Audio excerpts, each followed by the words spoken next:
शान्ताकारं भुजगशयनं पद्मनाभं सुरेशं विश्वाधारं गगनसदृशं मेघवर्णं शुभांगं लक्ष्मीकान्तं कमलनयनं योगमृध्यानगम्यं वन्दे विष्णु भवभयहरं सर्वलोकैकनाथं। नमस्कार, मैं काव्य कुमारी, सहायक प्राध्यापक साहित्य, जूथालाल संस्कृत महाविद्यालय मझौलिया, पश्चिम चंपारण। आज उपशास्त्री के छात्रों के लिए किरातार्जुन नियम से महाकवि भारवी का परिचय एवं उनका काल बताने जा रहे हैं। महाकवि भारवी संस्कृत साहित्य में महाकाव्यों की रचना परंपरा में एक नई धारा के प्रवर्तक माने जाते हैं। इनका एकमात्र महाकाव्य किरातार्जुनीयम मिलता है, किंतु भारवी ने इस महाकाव्य में अपने विषय में कोई उल्लेख नहीं किया है। उनके जीवन वृत्त के विषय में अनेक किंवदंतियां प्रचलित है एवं काल निर्धारण हेतु विद्वानों ने अनेक बाह्य प्रमाणों का संकलन कर अपना अपना निष्कर्ष प्रस्तुत किया है। दंडी की रचना अवंती सुंदरी कथा के अनुसार भारवी दंडी के प्रपितामह थे। अवंती सुंदरी कथा के अनुसार भारवी दक्षिणी भारत के शासक पुलकेशिन द्वितीय के बेटे भाई विष्णुवर्धन के सभा में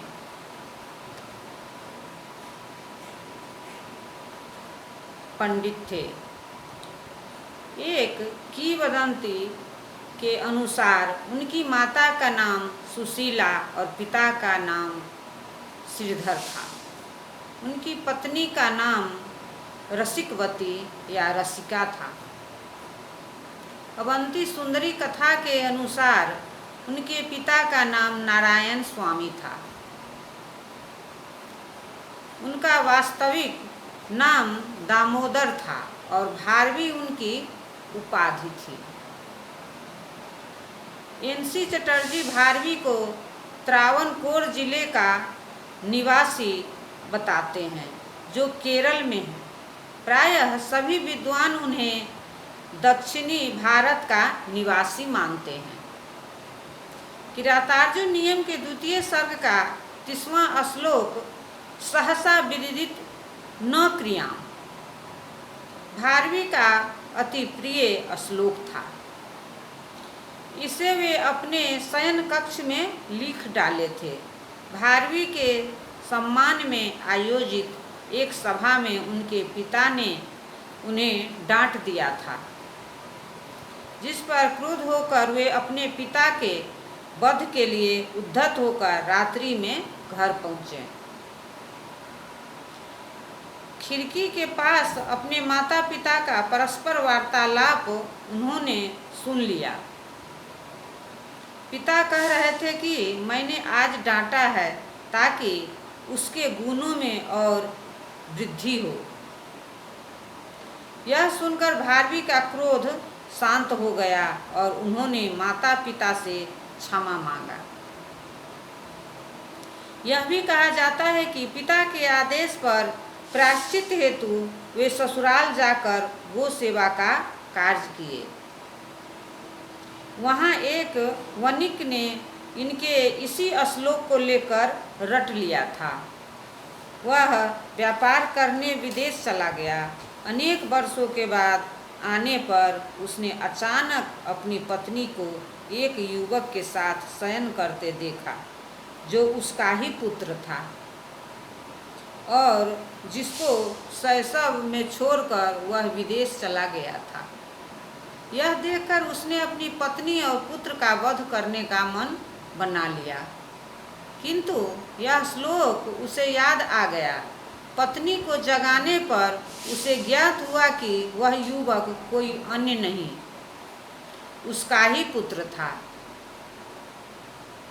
जिसे एक लंबे अंतराल के कारण वह पहचान नहीं पाया था। इस प्रकार अपनी पत्नी और पुत्र की हत्या करने से वह इस श्लोक से बच गया। किरातार्जुन नियम के 18वें सर्ग में जो शिव स्तुति भारवी ने किया है, उससे सिद्ध है कि वे शैव थे। अवंती सुंदरी कथासार के अनुसार भारवी का जन्म कुशिक गोत्र में हुआ था। वे चालुक्य वंशी राजा विष्णुवर्धन के मित्र और उनके सभा पंडित थे। भारवी का काल। जयादित्य वामन द्वारा लिखित व्याकरण ग्रंथ काशिका में किरातार्जुन नियम का एक श्लोक उद्धृत मिलता है। काशिका नामक यह प्रसिद्ध व्याकरण ग्रंथ 600 ईस्वी के आसपास लिखा गया था।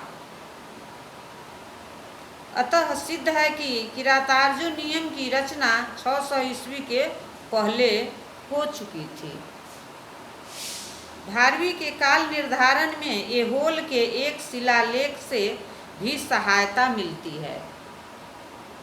यह दक्षिण के बीजापुर जिले के ऐहोल नामक ग्राम में एक जैन मंदिर में मिला था। यह दक्षिण के ही चालुक्य नरेश पुलकेशिन द्वितीय के आश्रित जैन कवि रविकीर्ति द्वारा लिखित है। शिलालेख का काल 556 शक संवत अर्थात 556 634 ईस्वी है। रविकीर्ति में इसमें अपने आप को कालिदास और भारवी के समान कीर्ति वाला बताया है। स विजयताम रविकीर्ति कविताश्रित कालिदास भारवी कृति। पुलकेशिन द्वितीय के छोटे भाई विष्णुवर्धन से भारवी की मित्रता थी।